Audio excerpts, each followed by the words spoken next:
Ano magiging reaksyon niya sa ganitong pangyayari? Anong isusuot niya sa ganong okasyon? Anong gugustuhin niyang kainin sa ganitong pagkakataon? Ang Panginoon, sinasabi sa atin ng psalmist nang sumulat ng awit na ito, kinikilala niya tayo at alam niya ang lahat tungkol sa atin. God cares enough to know all about you. It takes a lot of interest to try to know a person. Kung isa nga, kahit asawa mo, mahal mo sa buhay, hindi mo na pinapatapos yung sentence dahil wala kang tiyagang makinig. Tinatapos natin yung sentence niya for him or for her, o ayaw na natin siya pagsalitain. Huwag ka na kumibo, ako na lang magsasalita. Kasi, nainip tayo, sayang yung oras natin. Pero ang talaga nagmamahal, nagbibigay ng panahon para unawain, kilalanin yung kanyang minamahal. And the mere fact that God looks deep into our heart tells us that God cares for us. Is there anyone you really care enough about that you would bother to really know him completely or as completely as possible? Na nagtsatsaga kang makinig sa kanya kahit ang haba-haba, kahit akala mo alam mo na, pagtsatsagaan mo pa rin. Because knowing means understanding. It means empathizing, caring about, protecting, and therefore being committed to the well-being of a person. Maraming beses kaya hindi tayo nagko-commit na makilala ang isang tao, baka malaman pa natin yung problema niya. Baka masangkot pa tayo. Baka madamay pa tayo sa mga problema niya sa buhay. Kaya ayaw na lang natin marinig. Pagka tinanong mo isang tao, kumusta ka? At talagang ikukwento niya sa'yo 2 oras lahat ng sakit niya. Willing ka ba makinig? O dekorasyon lang yung kumusta ka? Pag may nasalubong ka, kumusta? May alungkot-lungkot koli ka, sasabihin ko sa'yo, are you willing? But God cares. God understands you. Napakahalagang maintindihan na tayo'y kilala niya. Kasi pag kinilala mo ang isang tao, nakikisangkot ka rin sa buhay niya. Nagiging problema mo na yung problema niya. At yun ang maganda doon. Nakilala tayo ng Diyos to the point na pinoproblema niya rin yung problema natin. Sinasamahan niya tayo sa ating mga paghihirap, sa ating mga lungkot, maging sa ating mga pagkagulo. Psalm 139 verse 2. You know when I am resting or when I am working, and from heaven you discover my thoughts. So God knows your activities. To be literal about this, God knows if you are over-resting or overworking. Kaya may utos siya magpahinga, may utos siya magtrabaho. So there is accountability here.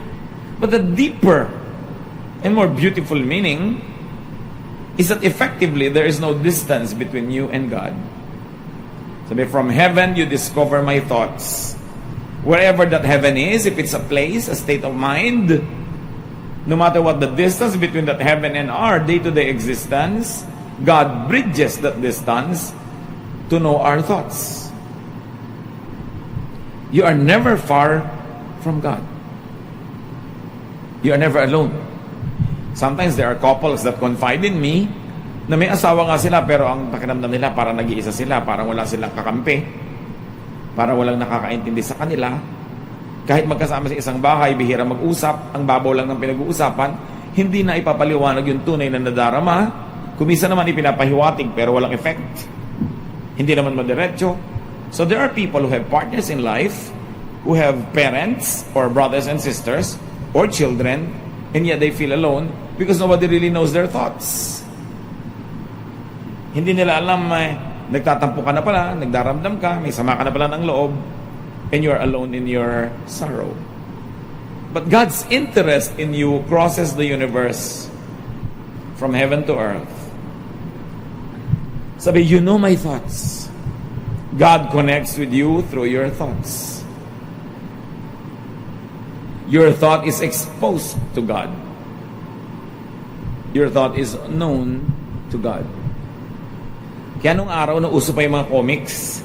Pag may nag-iisip na karakter, tapos may mga bilog-bilog yung nakapaligid sa letra ng mga nakasulat, ibig sabihin, thought niya yon, iniisip niya yon. Kahit meron siyang kausap, hindi alam ng kausap niya yung thought niya. Para maging alam, kailangan dire-diretsong linya yon na may ganun, may arrow. Yan ang sabi niya. Pero pag nga bula, thought. So, hindi alam ng kaharap mo yung thought mo, pero alam ng Diyos. Isn't it very, very reassuring na meron ka palang ka-share ng thoughts mo lagi?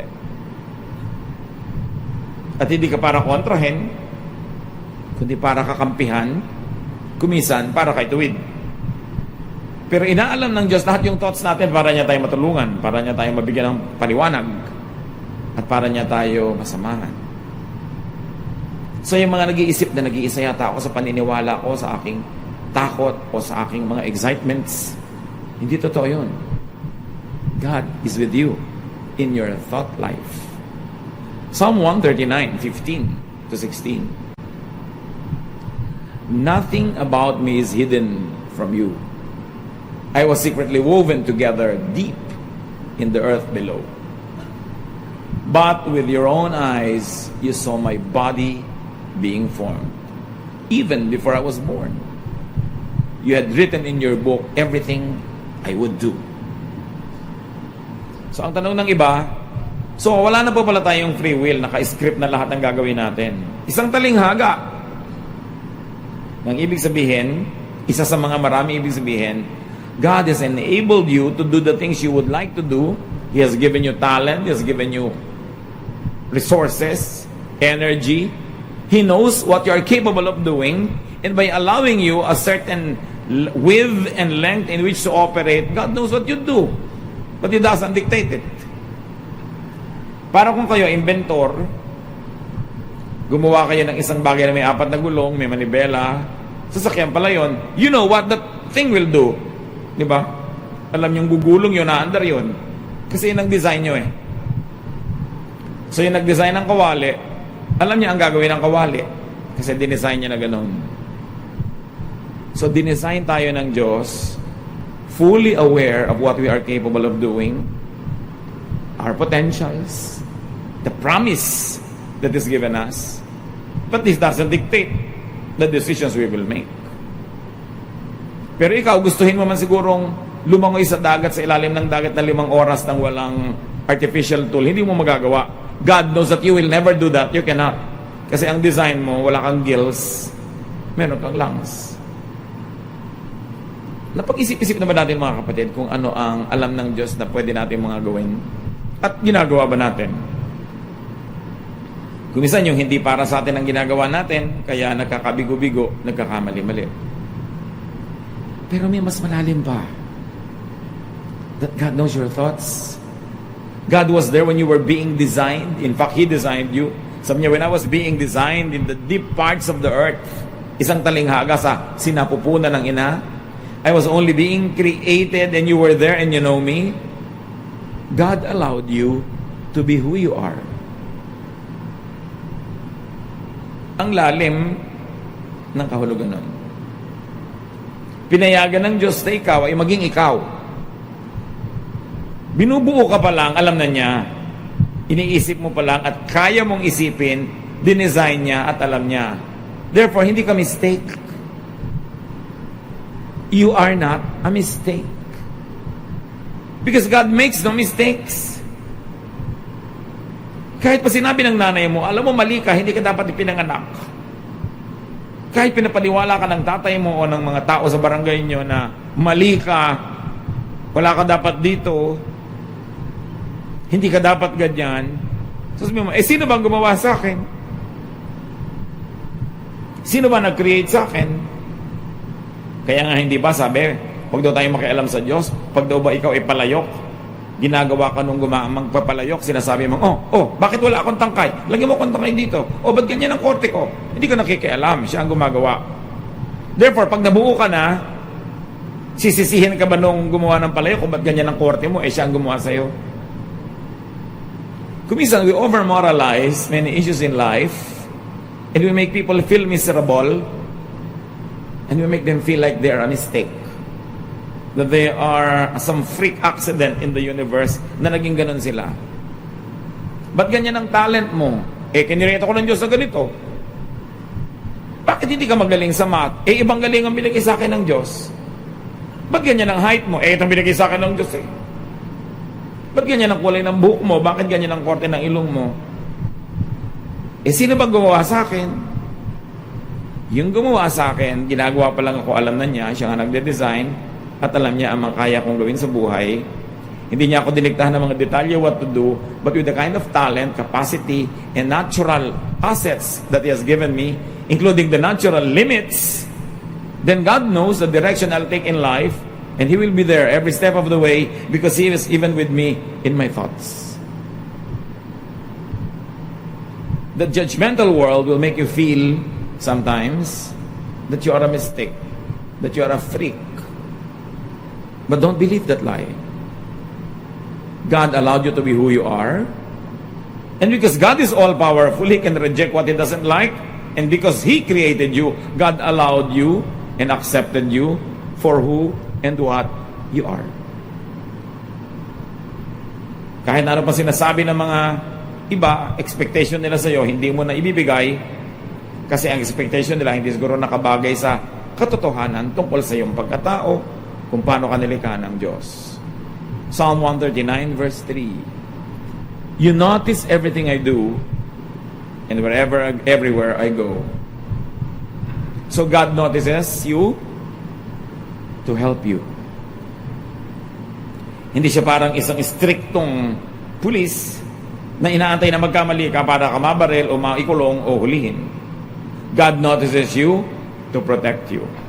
Hindi para hulihin ka sa akto ng pagkakamali at ipahiya ka, kundi para sagipin ka sa mga bunga ng iyong mga magiging mga pagkakamali.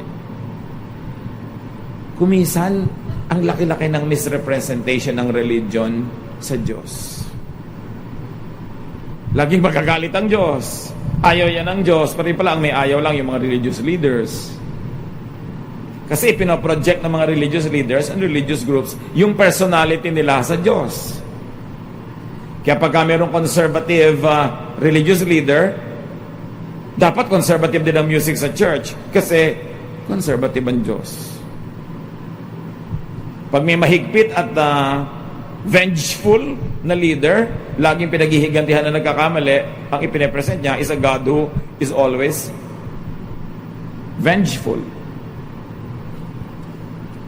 Pag nagmamature na tayo mga kapatid sa pananampalataya, sinasala mo dapat ang nadidinig mo ng mga interpretation ng mga leaders, preachers, tungkol sa Diyos. Kasi sa mga magulang nga, ginagawa yan eh. Pagka tinatamad magdisiplina ng anak, oy, magagalit ang daddy mo. Pero actually, siya ang may ayaw, sinasangkalan yung daddy. Maraming ang ganyang nanay, pag makulit yung bata, ayan na si pastor, magagalit siya sa'yo. Kung huwag mo ko isangkalan na. Marami ding religions, sinasangkalan ng Diyos para pairalin yung mga values nila na hindi naman galing sa Diyos, pero pinipilipit nila para magmukhang galing sa Diyos para magkaroon ng authority. Ang bait-bait ng Diyos. More than you imagine. And more than religion portrays. Ang mga tao kasi siyempre sa gobyerno, sa simbahan, they are obsessed with order. Kailangan maayos, kailangan tahimik para hindi mahirapan yung mga nagpapalakad. Kaya pinagmumukha nila ngayon ng Diyos sa super higpit para lahat nakatali, nakagapos, tahimik ang mundo. Pero ang tao, gapos, nakakulong, kawawa. Pag inanalyze nga ninyo mga kapatid, ang nakakalungkot na katotohanan, isa sa mga uri ng mga taong pinakakawawa sa mundo, mga relihiyoso, kung ang sinusundan nila na relihiyon ay yung gumagamit sa Diyos para pagsamantalahan yung mga tao, para sila kawawain, kontrolin, tanggalan ng utak, at paggawin lang mga tagasunod na bulag. Sila ang mga kawawa. At ang pinakakawawa doon, akala nila sinusunod nila yung Diyos. Yung pala, yung mga Diyos-Diyosan lang na religious leaders. That's why you've got to engage theology. Huwag lang lulun ng mga itinuturo. Kailangan sinusuri. At ipinakilala lalo ni Jesus ang Diyos Ama sa langit sa pamamagitan ng turo, buhay, at halimbawa ni Jesus. Siya yung mapagpalaya, mapagtanggap, mapagmahal, mapagpatawad. Pero ganon ba talaga? Huwag na tayong lumayo. Ganon ba lahat yung mga disciples? Hindi. Marami sa kanila mahigpit pa kay Jesus. Paano na ngayon pag sila yung nanguna? Di yung interpretation nila of Jesus ang gagamitin. Kawawa naman yung susunod sa kanila. Meron nga isang village, ayaw tanggapin yung turo ni Jesus. Sabi ni Jesus, teka, malisa tayo, lumipat na lang tayo sa kabila. Sabi ng mga disciples niya, gusto nyo ba magpaulan kaming apoy? Para tupukin lahat sila. Kita nyo kung gaano kahigpit. Kung gaano mapaghiganti. Pero hindi ganun si Jesus at hindi ganun ang Ama sa Langit na nire-represent niya. So if ever God notices you, sometimes for your own good, it is to correct you. But not to take revenge. May nagtanong nga sa akin sa Facebook, ano po ba yung tama at maling palo sa bata? Sabi ko, yung palo, na galit ka, sa init ng galit mo, pinagbubugbog mo yung bata, mali yun. Bakit mali? Kasi naghihiganti ka. Hindi mo siya dinidisiplina. You are getting even because you got irritated, you got mad, you have to get even, and you have got to hit back, and of course, you can hit better because you're older. Kailan po ang tamang palo? Pag hindi ka nagalit, may ginawang mali ang bata, pahupain mo yung galit mo, at tuloy, ayaw mo na siyang paluin dahil una, hindi ka nagalit, at second, naaawa ka na rin, pero papaluin mo pa rin, sabi mo, alam mo, kailangan paluin kita para matandaan mo to. Di ba, pinag-usapan natin, pag ginawa mo yan, papaluin kita. Dapat may usapan na kayo para alam niyang may na-break siyang rule. And then, calm ka, papaluin mo siya, hindi sa ulo, hindi mo sasampalin, sa puwet. Kung yun ang usapan, kasi anatomy, yung safest na paluin mo, maraming muscle, walang maraming nerve endings except the ending of the spinal column, which is very, very sensitive. Tamang palo. Pero sa oras ng galit mo, mali. Revenge yun. So God corrects you. God does not take revenge. He wants you to be corrected. Ano ngayon kung kilala tayo ng Diyos? Ano naman ang saysay nun? Because God knows you, feel secure, and enjoy the feeling. Di ka man kilala kahit ng sarili mong magulang, ng sarili mong kapatid, minsan ng asawa mo, kilala ka naman ng Diyos. Siyempre, masarap na kilala ka rin ng iba. Pero ano naman, kung hindi ka nila kilala, anong magagawa mo? Lalo't ayaw ka nilang kilalanin, isipin mo, kilala ka ng Diyos. After all, it is God who matters. Diyos ang lumikha sa atin, sa Kanya tayo uuwi. Siya ang nagpapala sa atin. And because God knows you, work and rest well. The verses told us, God knows when you work and when you rest. So dapat huwag kang masyadong tatrabaho na nasisira na yung katawan mo, ayaw yun ng Diyos. At alam niyang ginagawa mo yun, kaya ka mapapalo. Pero huwag din naman sobrang pahinga. Kasi inutos niya magtrabaho tayo. So that we deserve what we eat. We deserve what we get from the planet. What else does it mean that God knows you? Because God knows you, in your thought, dwell in the Lord. Kasi alam ng Diyos sa ating isip, ang ating iniisip, nananahan Diyos sa ating isipan, ikaw din, hayaan mo na manahan ka sa Diyos through your thought. Make your thoughts acceptable to God, pleasing to God, and make God enjoy dwelling in your thoughts. Pag may kinukwento sa atin ng isang tao na ayaw natin yung topic, di ba? Yun ang thought niya. Hindi ka enjoy, gusto mo nang iwan. Pero kung ang kinukwento niya, gusto mong topic, you dwell in the person's thought because you are edified or because you enjoy it. Make God enjoy your thoughts. You minister to God that way. Because God is emotion. Marunong siyang matuwa at marunong siyang hindi matuwa. Bakit hindi mo siya bigyan ng kasiyahan? Total, Diyos naman siya. At pag nasisiyahan siya, nagbo-blow out pa. So yung thought natin, pag may iniisip ka, teka, ano ba itong iniisip ko? Natutuwa ba Diyos dito? Ay, wag. Hindi ito nakakatuwa sa Kanya. Ayaw niya ng mga thoughts na to. So I will minister to God by lifting His name through my thoughts. Let the Lord dwell in your thought. Yung isip natin parang bahay. Pwede tayong magkaroon ng bisita, merong extended visitor, meron tayong papasukin, meron naman tayong laging iniimbitahan. Always invite the Lord. Make the Lord dwell in your thoughts. Read His Word. Ponder His teachings. Think of Him. Because when you think of Him, you become very aware of His presence. Kaya saan man mag-isip ka ng nakakatakot, mag-isip ka ng nakakagalit, mag-isip ka ng nakakagulo, pinipili din naman niyang iniisip, ba't hindi nilang isipin ang Panginoon? Ang kanyang mga katuruan, ang kanyang mga pagtutuwid, ang sarap din. Yung Bible, pag binabasa mo, pagka talaga nakafocus ka, nag-enjoy ka. Lalo pag pinag-aaralan mo, sinusuri mo, yun ang laman ng isip mo kaysa iba. And because God knows you, know yourself like God knows you. Ang isa sa mga pinaka-ironic, mga kabalintunaan na nangyayari sa buhay, ikaw na may katawan ng hindi nakakakilala sa sarili mo. Kasi pag meron kang iniisip, dinedenay mo yung sarili mo. Kumisan meron kang self-denial. Ayaw mong tanggapin. Maraming ganun. Ayaw tanggapin yung katotohanan. Nabubuhay sila doon sa illusion, sa imagination, sa desire nila, hindi doon sa kung ano sila. Know yourself. If God bothers to know you, well, you should know yourself. When you know yourself, you get to know your breadth, your width, your length. You will know how to live life. You will know what to do well, and you will know what you better not do because you are not gifted in that area. Know yourself.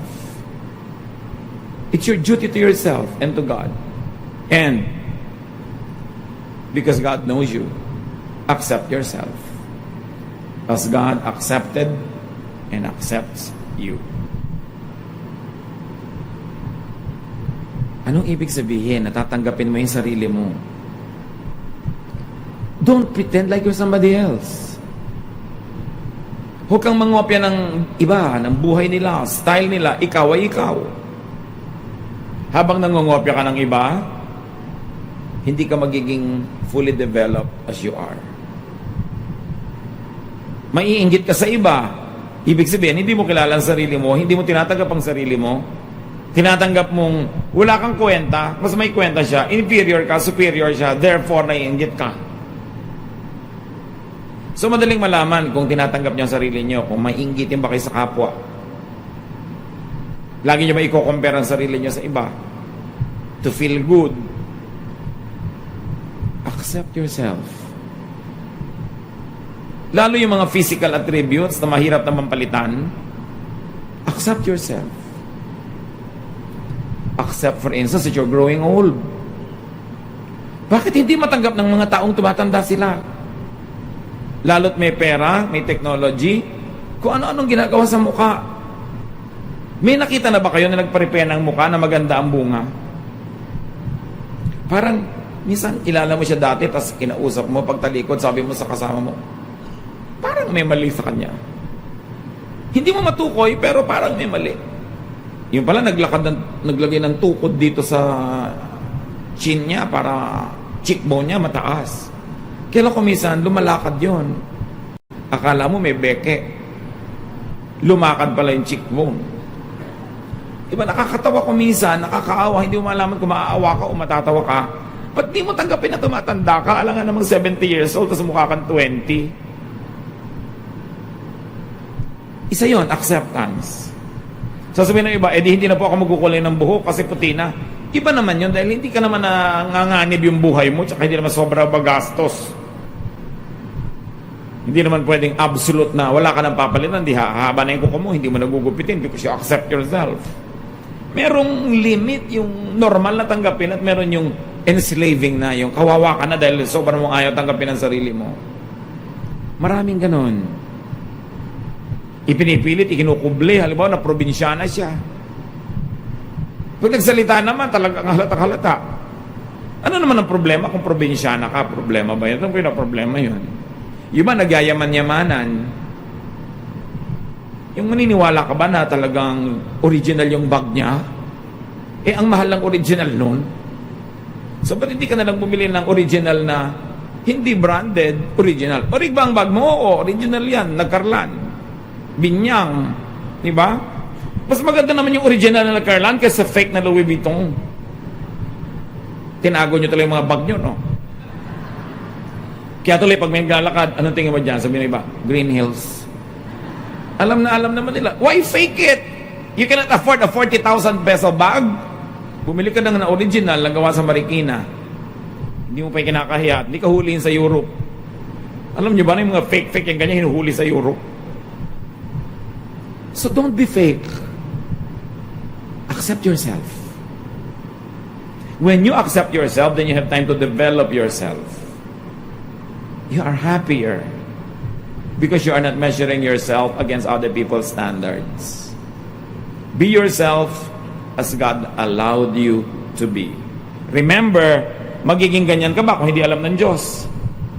At kung alam niya, pinayagan niya. Therefore, may dahilan siya. Mabuti ang para sa'yo. Kailangan makita mo yun. Para hindi puro self-rejection. Yung kulay ng balat para laging pumuti. Actually, it is self-rejection. You are rejecting your own color. You are rejecting your natural self. Ang hirap nun. At kahit hindi makita sa labas, nakakasugat yun sa loob. Sarap yung malaya ka. Ito ka. Take me or leave me. If you don't like me, we both lose. Hindi yung lagi ka nagkakandarapat to please other people. To the point that you change who you are. At dahil ganun ang trato mo sa sarili mo, hindi ba sabi ni Lord, whatever you do to the least of this, you do to me?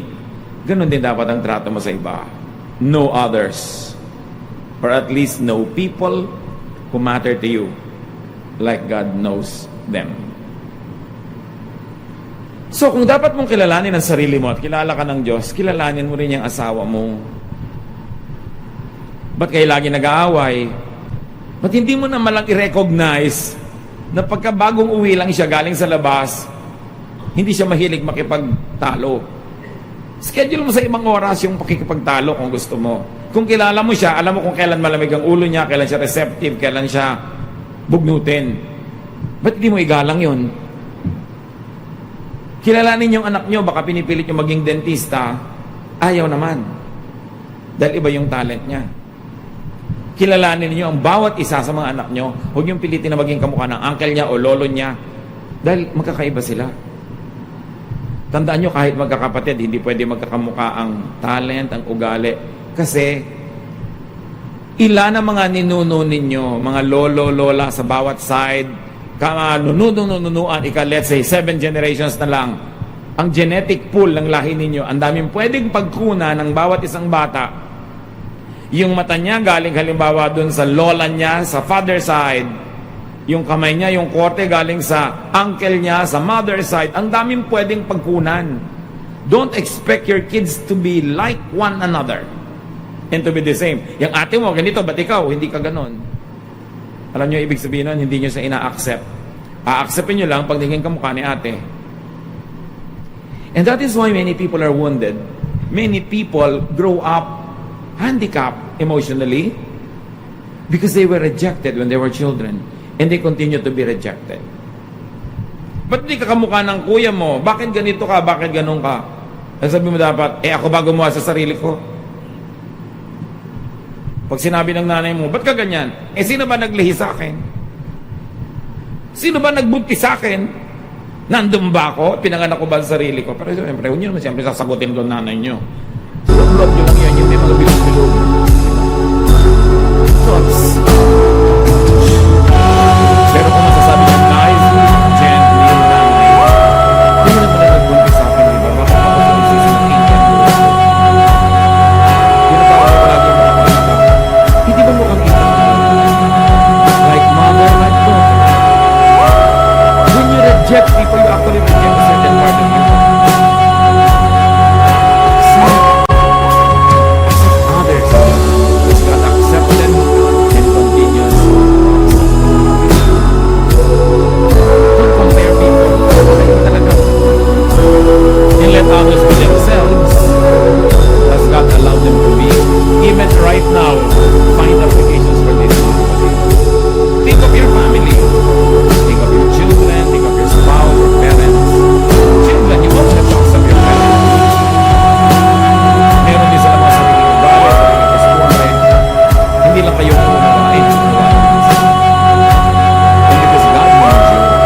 assured of God's attention. Pinapansin ka ng Diyos. Be assured of God's ever-ready help, protection, and even correction. Welcome correction. It is for your own good. And give the same things to people. Bigyan nyo rin sila ng attention, help, protection, and correction. Anything you want to do to yourself, and you want you to be done to yourself by others, do to others also. Dapat two-way, hindi one-way. Give this to people near you, to people who matter. Kilala tayo ng Diyos, kasama natin ang Diyos, tinatanggap tayo ng Diyos. Bagamat gusto ng Diyos, patuloy tayo lagi mag-improve. We change from glory to glory, but you are basically you. Huwag mo nang asahan sa kapwa mo na mapapalitan siya structurally. Ganun na siya, wonderfully made. Your mission is to find what is wonderful about it. Because we are all wonderfully made. Kung hindi nyo nakikita na wonderful yung nanay nyo, yung asawa nyo, yung kapatid nyo, work at it, know the person. To the point na sabi nyo, oo nga, wonderful siya. Napaka-wonderful ng husband ko. Kuripot, pero kahit kailan di kami nagutom. Kasi marunong siyang mag-ayos. And wonderful. Find that. Kasi ang nakikita nyo, reklamo. Ang nakikita nyo, kapintasan. You will be unhappy. And yet, you cannot change your situation dahil husband nyo naman yan. So if you cannot change your situation, change the way you think. If you are not happy with what you see, change your focus until you see something you'll be happy about and stay there. It's your choice if you're going to be miserable or not. Matthew 10:29 to 31. Aren't 2 sparrows sold for only a penny? But your Father knows when any one of them falls to the ground. Even the hairs on your head are counted. So don't be afraid. You are worth much more than many sparrows. Yung mga sparrows, yan ang pinakamurang ibon sa Israel noon. Halos walang halaga. Pero sabi ni Jesus, alam nyo ba na kahit mumurahin yung mga ibon na yan, walang nag-aalaga sa kanila, hindi pwedeng yung isa mamatay, malaglag mula sa paglipad niya na hindi alam ng Diyos sa langit. Alam niya yun. And then the Lord says, even the hairs on your head are counted. Hindi niya sabing hair. May mga noun kasi na inherently plural sila dahil mahirap bilangin. Kaliwa water, alam ng waters, di ba? People, marami na agad yon. Pag sinabi mong peoples, iba-ibang lahi na yon. Pero pag sinabi ni Jesus, your hairs, bakit hairs? Kasi bilang. Pag hindi mo kayang bilangin, sabi mo, hair. Maganda ba hair ko? Kasi hindi kayang bilangin nung nakatingin. Pero pag sabi mong, maganda ba hairs ko? Hindi ako si Jesus. Si Jesus ang nakakabilang niya. At ang Ama sa langit. Pero bilang. Gaano karaming buhok nyo nalaglag sa unan nyo ngayong kagabi? Sumama sa shower? Nalagay sa sopas? Hindi nyo alam. Alam ng Diyos. Ganon siya ka-close. Alam niya yung latest count. And syempre, figure of speech lang yan. May ibang sinasabi, kilalang kilala ka ng Diyos. Alam na alam niya ang takot mo, nadarama mo, pangarap mo sa buhay. So patirahin mo siya sa isip mo, at lagi kang mamalagi sa paligid ng kanyang sariling isip para makinabang ka ng gusto at mabigyan mo siya ng luwalhati. Kilalanin ang sarili, tanggapin ang sarili. Improvein ang sarili. Kilalanin ang kapwa, tanggapin ang kapwa, and help them improve also. Focus on God's intention with people. And the intentions are usually given away, revealed by their talents that God gave them, by what they can do well. Let people succeed. Give them work where they are good at. Let them be happy. And you also will be happy. Dear God, we thank you that you love us. And we thank you for the unconditional acceptance that you give us. Kung paano kami